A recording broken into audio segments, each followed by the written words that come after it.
The only local news teams taking action for you. KIMA KEPR Action News starts now. Coming up this morning on Action News, police are investigating the death of a man in Granger and are asking for the public's help. Officers say the victim was shot in the torso Friday night and died at the scene. We'll fill you in on the latest. And reams of paper shredded and expired meds disposed of across the valley. Residents cleared out those offices and medicine cabinets and brought them to one of several shreds and meds events. We caught up with officials at one to talk about its importance. We'll have that story and more coming up as you start your day with us right here on Action News.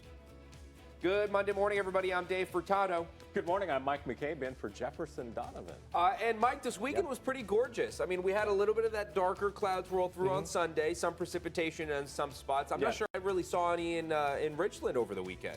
You know, we got a little bit early in the morning, probably when we were asleep, because I didn't notice until I let the dogs out earlier in the day, Sunday, and the ground was wet. My neighbor actually informed me that, yes, Mike, in fact, it rained.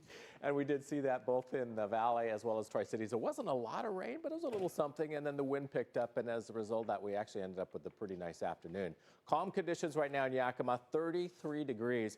A chilly start, no question. Right now in the Tri-Cities, that wind keeping us much milder. Look at the difference here. We're at 51 in Pasco, and it's that breeze that's keeping us a little milder this morning out there for us today. We'll see a mix of clouds and sunshine. Next weather maker really moves in for us Wednesday and moving into Halloween. We'll track that and let you know what it looks like for us in your full storm tracker forecast coming up in just a few minutes. Thanks, Mike. We begin this morning in Yakima County. A man is dead after being shot in Granger Friday night. The Granger Police Department says they responded to a call of an assault with a firearm in the 300 block of Main Street at around 6 p.m. on Friday, where they found a man with a gunshot wound to the torso.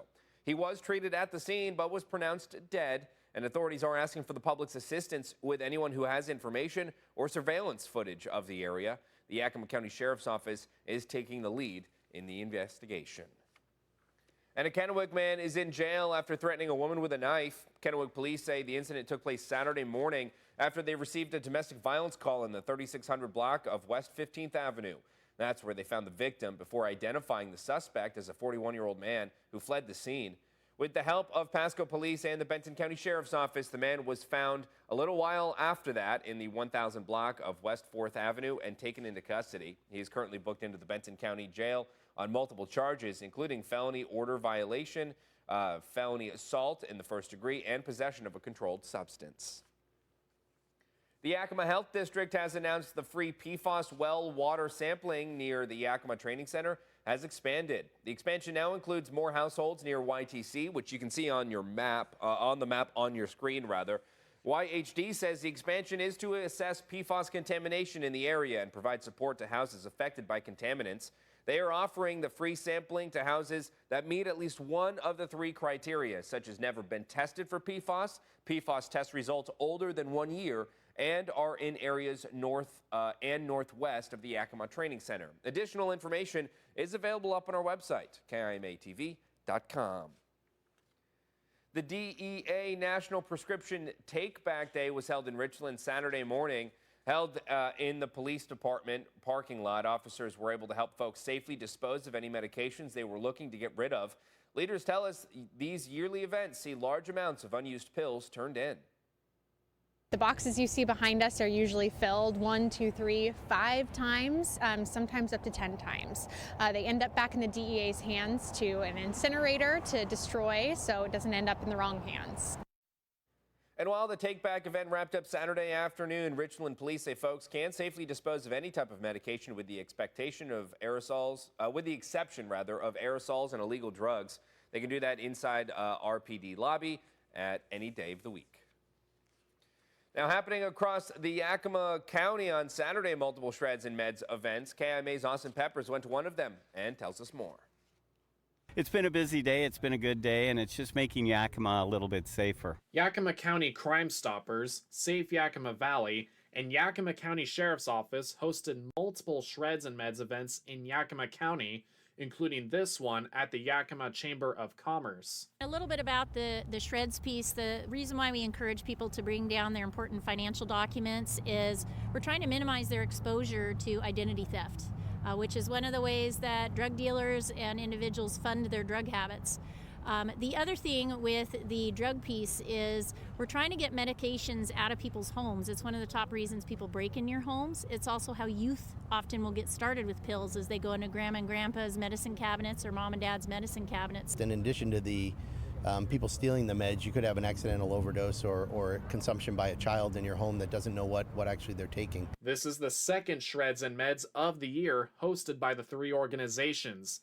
They're usually done the last Saturday of April and October. I want Yakima to be a great, safe place. I love Yakima. Yakima is a cool place.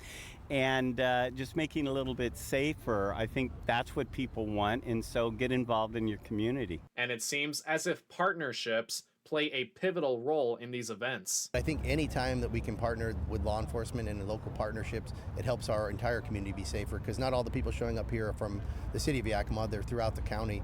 And so anytime we can get together and help as a group and as a community make this a safer place to live and work and visit, it's a great opportunity for us to partner. Reporting in Yakima, Austin Peppers, Action News. KIMA's Austin Peppers, thank you. And the other Shreds and Meds event was held at El Trio Yunfo Event Center in Grandview. The medication drugs will be taken to Spokane to be incinerated. Yesterday was the second day of the Halloween trolley rides in Yakima. Many residents got to partake in a trolley ride while also dressed up in Halloween costumes. They also got to enjoy free pumpkins, cornhole, a costume photo station, and more. Organizers tell us this year's Halloween rides were a success. And just about sold out both days. It's been very popular. It's fun to see kids having fun, and when you see them get all excited to see the trolley come, that's kind of gives us our reward. With the Halloween rides wrapping up yesterday, the trolley will soon hold the Santa Trolley event. Those rides will begin December 7th. For a full schedule, head over to our website, KIMATV.com. And speaking of Halloween, it still hasn't arrived yet. It'll be here this week. Now's your chance to play Trick or Treat Trivia. Grab your phone and scan this QR code for your chance to win that $100 prepaid debit card. Get the question right, and you could win that daily $100 prize. And those daily prize winners will also be eligible for a chance to win the weekly national $5,000 drawing. Again, scan the QR code or go to the website on your screen to play Trick or Treat Trivia. And with that, let's jump right over to storm tracker Mike McCabe here, because it's kind of on the chillier side. You said it was a little bit more mild here because of the wind? Absolutely. It's just a good difference to show you what wind will do in terms of temperature. It actually acts as a warming agent. It's called adiabatic cooling sometimes, or sometimes it's on the other end of things where things warm up because of the wind. Yeah. I'm getting complicated, and it's early. I haven't had my coffee yet. But look at Yakima, checking in at 33 degrees right now. Winds are light with clear conditions.